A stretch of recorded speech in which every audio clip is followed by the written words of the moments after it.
High বন্ধুরা, সখীর রান্নাঘরে সবাইকে জানাই শুভ সকাল। আজ তোমাদের সাথে শেয়ার করতে চলেছি পটলের এক নতুন রেসিপি। কড়াইটা গরম বসিয়ে নিয়েছি, দিয়ে দেবো সরষের তেল।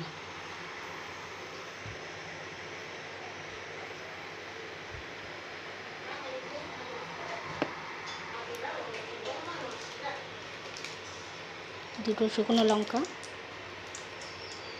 দুটো তেজপাতা। শুকনো লঙ্কার তেজপাতাটা ভাজা ভাজা হতে দেবো।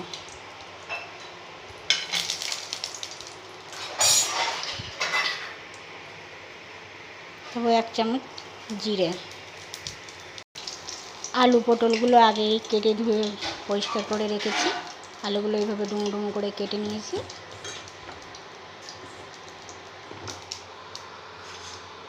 পটলটাও আমি আগে ছুলে ধুয়ে ডুমো ডুমো করে কেটে নিয়েছি। ওই তেলেই আলু দিয়ে দেব। 2 মিনিট আলুটা ভালো করে ভেজে নেব। 2 মিনিট ভাজা হয়ে গেল, দিয়ে দেব পটল। পটল দিয়ে ভালো করে 2 মিনিট ভেজে নেব।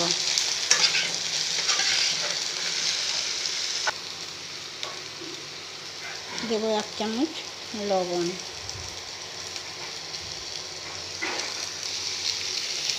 অল্প একটু হলুদ।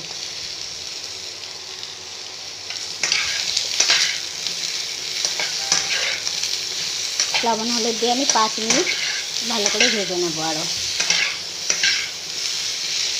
ঢাকা চাপা দিয়ে মশলাটা রেডি করে নিই। নিয়ে নিচ্ছি 1 থেকে 1.5 চামচ জিরে গুঁড়ো,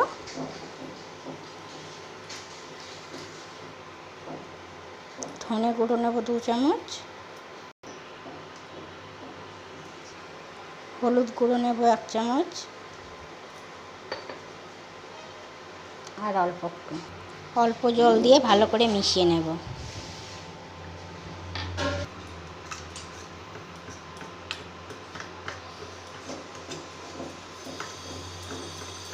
মশলা রেডি হয়ে গেছে। এখনও যারা আমার চ্যানেলটি সাবস্ক্রাইব করোনি, চ্যানেলটি সাবস্ক্রাইব করে নাও। আলু পটল ভাজা হয়েছে খুব সুন্দর। এবার মশলাটা দিয়ে দেবো।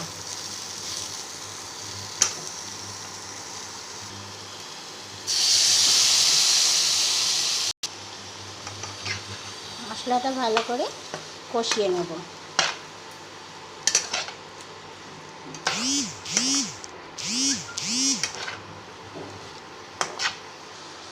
এবার দেবো 4 পিস আম।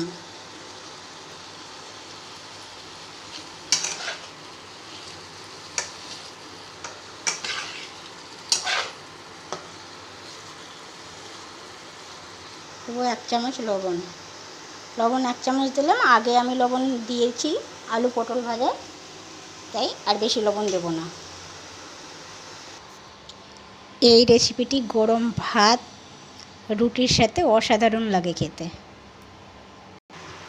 এবার দিয়ে দেবো 3টে কাঁচা লঙ্কা চেরা। তরকারিটা খুব সুন্দর কষানো হয়েছে।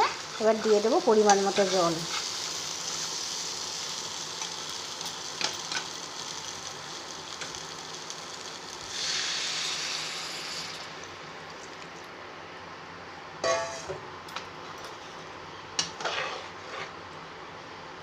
বেশি জল দেব না, কারণ আলু পটল আমার ভাজতে ভাজতে সেদ্ধ হয়ে গেছে।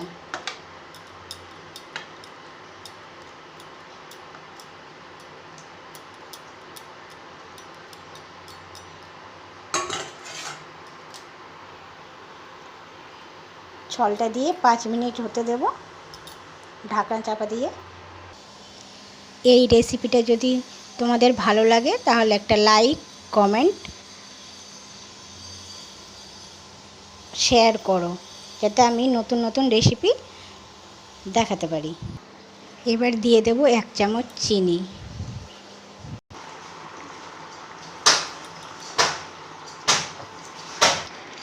কালারটা দেখো, কালারটা খুব সুন্দর হয়েছে এবং আলুগুলোও সেদ্ধ হয়ে গেছে।